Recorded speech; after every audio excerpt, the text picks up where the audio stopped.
jumping from Duke to Florida, these are two of the best teams in the entire field. We've got Walter Clayton Jr. and the Florida Gators. They're playing Norfolk State Friday night with an East Coast tip-off time of 6:50. Look, we said this kind of about Cam Jones a few minutes ago.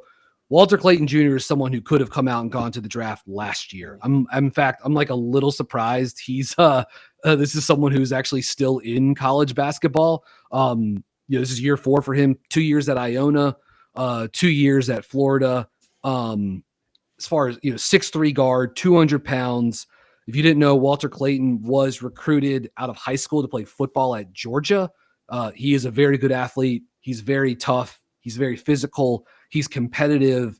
And while he has a lot of those sort of bulldog guard qualities, this guy is one of the most ridiculous shooters I've seen in college basketball, I feel like, in a few years.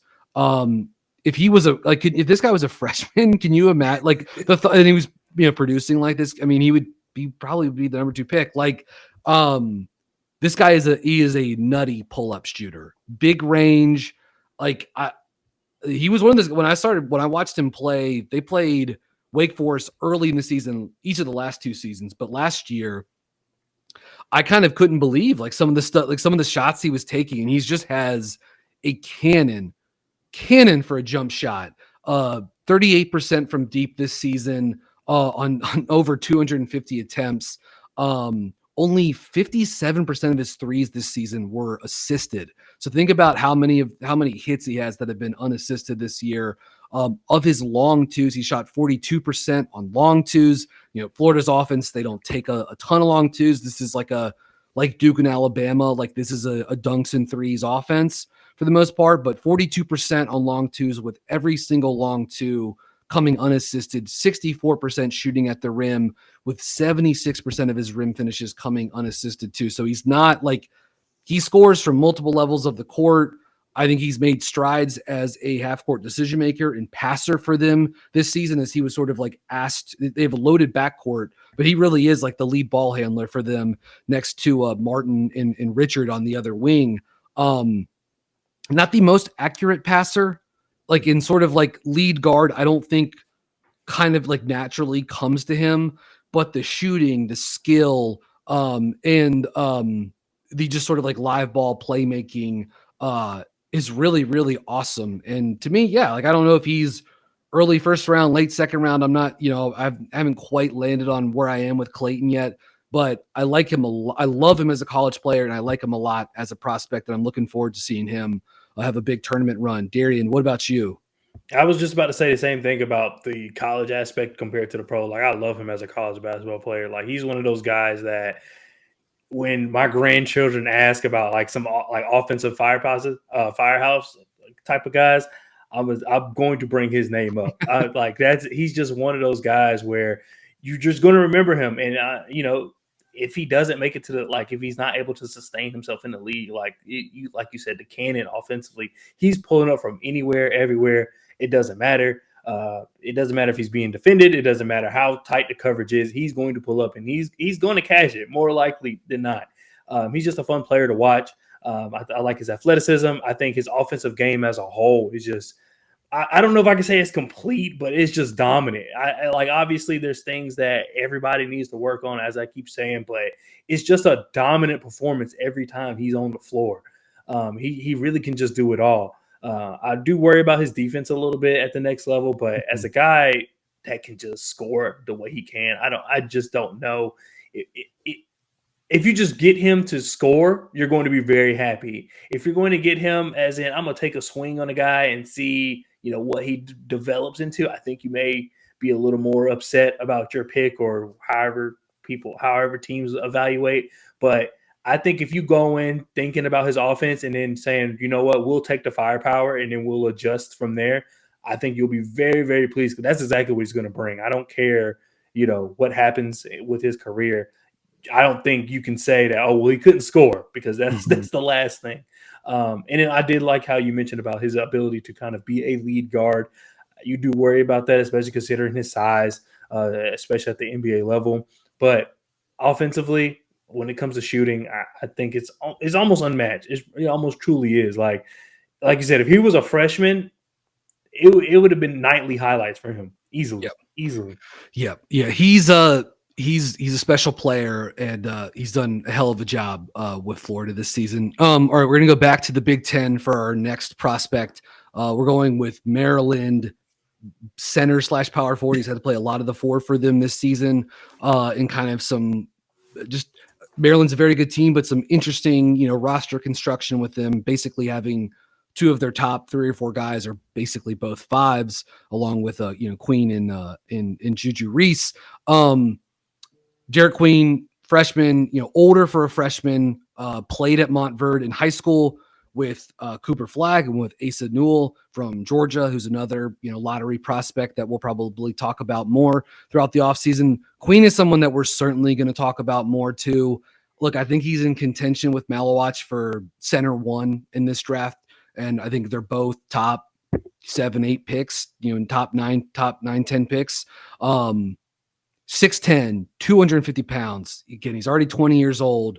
But the feel, the skill is all really, really high and really good stuff for a guy he's lost weight too. He's in much better shape than he was in high school. For a player with his size, and you can see him handle the ball in the open court. Like, he's not just a pure handoff hub. Like, he can genuinely do stuff with the ball, stop on a dime, flow into a handoff, then short roll, get downhill. The ball handling and the footwork, it's pretty special. I really like his talent. I wish he shot it better from 3. I wish he was a little bit better of a defender. I think if you draft a guy like Queen early and you're looking to build around him, you're going to have to be thoughtful with the play. Sort of like the way when we talked about Alpi Sengun in 2021. These were conversations on this pod that we had around then too. And that's assuming Queen, hits, his high projections as an offensive hub. Even then, I think you're gonna have to think about the roster you put around him, the defenders you put around him, what the other big man next to him is, defensive profile wise. That said, I like Derik Queen a lot. His skill level is incredibly high. The passing is so much fun. And the playmaking and the feel for the game pops so much that when you watch him, it makes me want to look past the limitations. Do you know what I mean? And just sort of only see the positives and just envision what this guy could be with a little bit more seasoning. So certainly some red flags, but a big time prospect for Maryland. Darian, what are your thoughts on freshman 4/5 Derik Queen? He's one of those guys that I selfishly just like to watch. I love bigs that just know how to work, and he's one of them. Like, he knows how to put the ball on the floor. He knows, like you said, he knows how to pass the cutters, pass to the outside from the post. He's just a fun player to watch. I love his footwork, his touch around the rim. He's always putting up big games. His ability to rebound is something I think that is not talked about enough, because I think that it's not like the rebounds are just falling in his lap. He's actually working to get these boards. I know that the defense does leave a lot to be desired, especially when you think about – it's hard to not think about in a Hornets, tunnel, because it's like, if this guy is our center, I don't like it. Obviously don't like it. But it's just like, not every team is the Hornets, and some teams know how to get these guys and know how to make it work. So, it's always going to be about fit, about certain players, but he's definitely one that I feel as though it's going to be truly important for him. And as I mentioned with Malawach, I don't think he will fail, because we know what he does. I think Derik Queen is one of those guys where, if teams try to do too much with him too quickly, that's where it could get a little shaky, because he still has, even what he's good at as far as scoring, he still has a lot to work on. So I don't think that, they should try to go ahead and turn him to this offensive hub, off rip. I think that it should take some time to learn to develop him, even though you draft him high, because the NBA is one of those sports where you're drafted high, you gotta people need to see something quickly, but I don't think you're going to get that. You know what's going to happen with him? This is going to be the perfect situation for him. Mm-hmm. The Sixers are going to get the 7th pick. It's going to convey to Oklahoma City, and he's going to go to the Thunder and develop, and he and Chet are meant to play next to each other. Exactly. And he'd be perfect. He would get on the. He would be a perfect fit for OKC.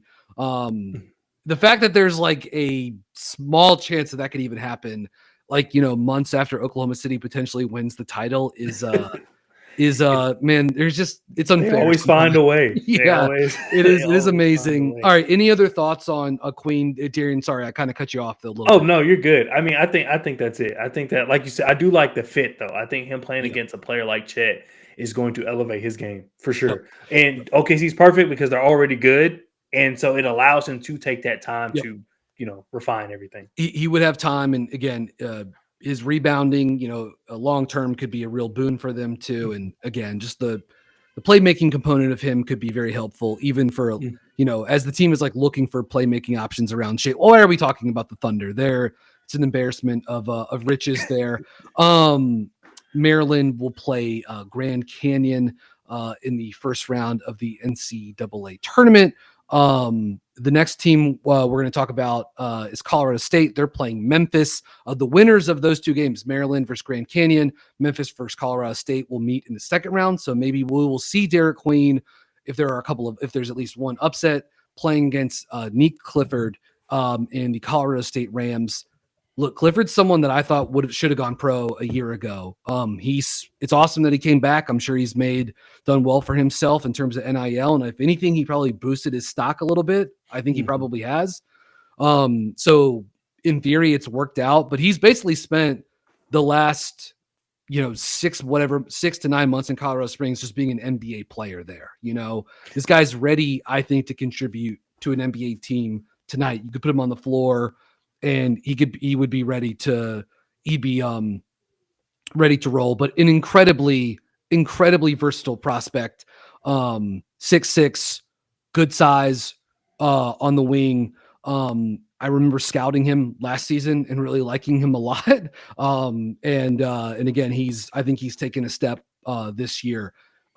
Excellent finisher. He can really pass. Again, we talked about that size on the wing or at the off guard spot. Good feel.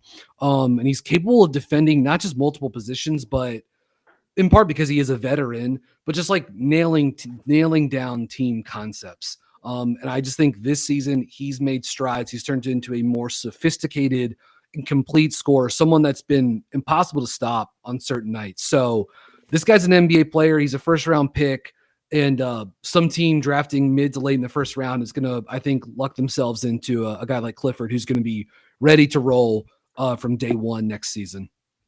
Yeah, he's one of those guys where honestly, you would be thankful for the fifth COVID year because I think that's helped him a lot. His first 2 years at Colorado kind of looked, it looked like he had the tools, but you were just worried because it's he crazy. didn't have the production. His development turns it crazy. around. It's crazy.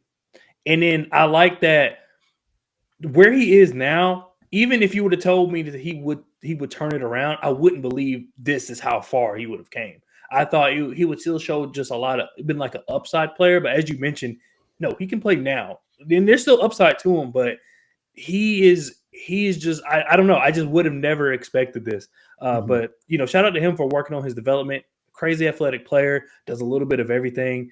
As I mentioned, he doesn't really play out of his mind. He's not really trying to prove anything. I think that him playing that way is also just a testament to like I would say his like character and just how you can look forward to how he'll play for your team, whoever that may be, because of the fact that he has every reason to want to do more because of his past or because of how long it's taken him to get where he is. But no, he's playing the right way, and I think that's doing him way more favors than someone just going in and chucking up shots. Like he's just an extremely efficient player. I like everything he does, and like I do believe day one he should be able to play. That's a guy that a team like the Hornets, you need those kind of guys. Yep. He kind of has some like Martin Twins components to his game too. Yeah. But, 40, a fifth year senior too, as those guys were coming out of Nevada. 40% on threes, 57% on twos, 77% from the line.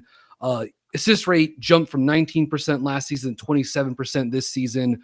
Usage up from 21% last year to 28% this year. Drawing 5 fouls per 40 minutes. That's up from 3.1 fouls drawn per 40 minutes last season.